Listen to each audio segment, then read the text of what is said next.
All right, so I got some really good and exciting news here that could have massive ramifications for the 2022 midterms. So, Charles Booker, who ran a campaign against Amy McGrath in the Democratic primary in Kentucky that was going to decide who was going to take on Mitch McConnell, has announced, I am strongly considering a run for United States Senate in 2022. Good morning. Good morning is right, because this is huge. This could have gigantic implications for 2022, okay? This guy, Charles Booker, ran an amazing campaign last year when he was taking on Amy McGrath, who was like the real establishment pick. I swear to God, if you were watching some of her campaign commercials, you wouldn't have been able to tell whether she was a Republican or whether she was a Democrat. She was extremely conservative. She was even, in some cases, floating out the idea that, like, oh, I'm going to be the person who's able to reach across the aisle and work with Donald Trump. Like, it was a ridiculous conservative campaign that she was running, not really providing any serious alternative to Mitch McConnell, and that's why she got blown out by Mitch McConnell. But basically, just to give you a little bit of a rundown of how that unfolded, because it's going to give us a good perspective on how it could potentially unfold in 2022, depending on what Democrats want to do, because Amy McGrath had the initial jump start on Charles Booker in this race. She had the initial funding advantage. She had the backing of the establishment. She had the name recognition up front with the amount of money that she was spending on ads.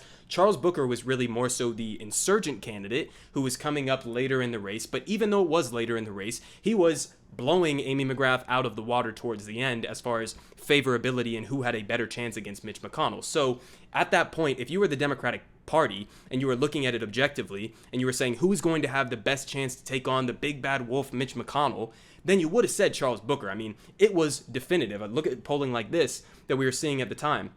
Civics poll showed that less than half of Democrats surveyed viewed McGrath favorably. Less than half of Democrats, while 27% had an unfavorable opinion of her. 27% of Democrats had an unfavorable opinion of the Democratic candidate, or the establishment candidate at least. Compare that with Charles Booker, on the other hand, had a favorable rating of 74%, with only 4% having a negative opinion. So, and even against in direct matchups, head to head, the poll had McConnell beating McGrath by 20 points in a general election and beating Booker 52-38, about 14 points against Charles Booker. So either way, it was going to be a really difficult race. That's very obvious. It's Kentucky.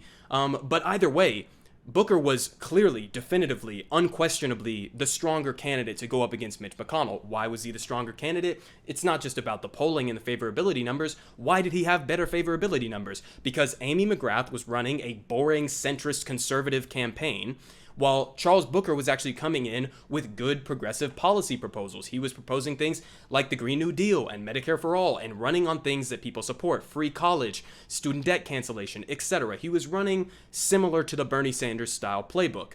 And that's why he was popular. That's why he would have been a stronger candidate. And I don't give a shit that it's in Kentucky.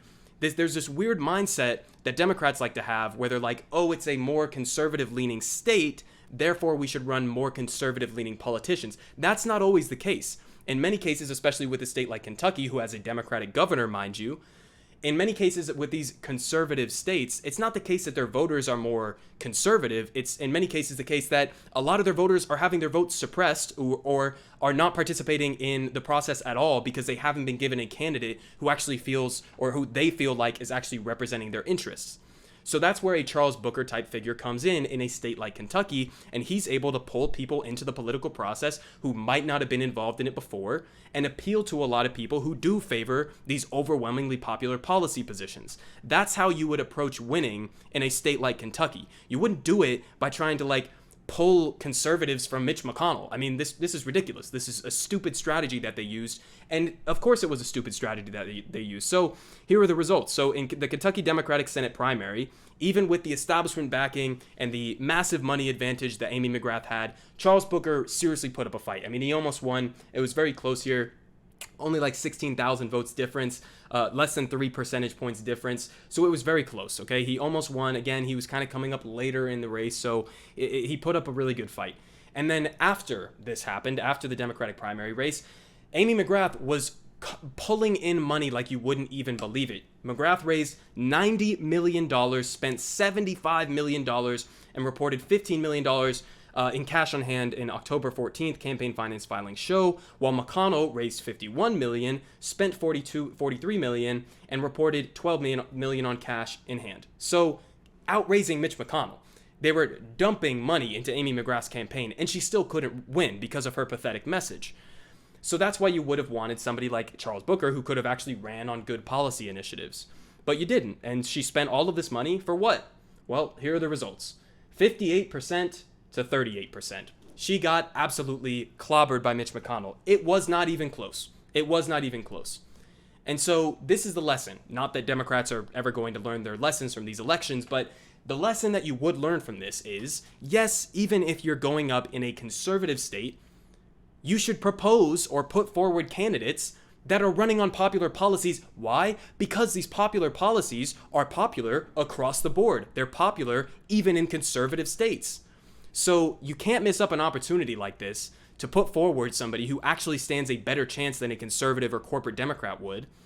You have to back the candidate like that. They missed that opportunity in 2020, but now it looks like we're going to get another opportunity here. So if Charles Booker is seriously considering running in 2022, absolutely fantastic news. I cannot wait to see it. I think he would actually have a legitimate chance at taking on Rand Paul. I think that he could defeat him in debates with policy discussions that they could have, and I'm really looking forward to it, okay? So I encourage Charles Booker to run, and I encourage all of you to encourage Charles Booker to run, because this is a person we could actually get behind, and this is a person where we could prove our theory of electoral success in actually running on popular policies. Crazy how that's like a radical belief, but this is the kind of guy who could win in a state like Kentucky. So this is really important. Let's continue to look out for this.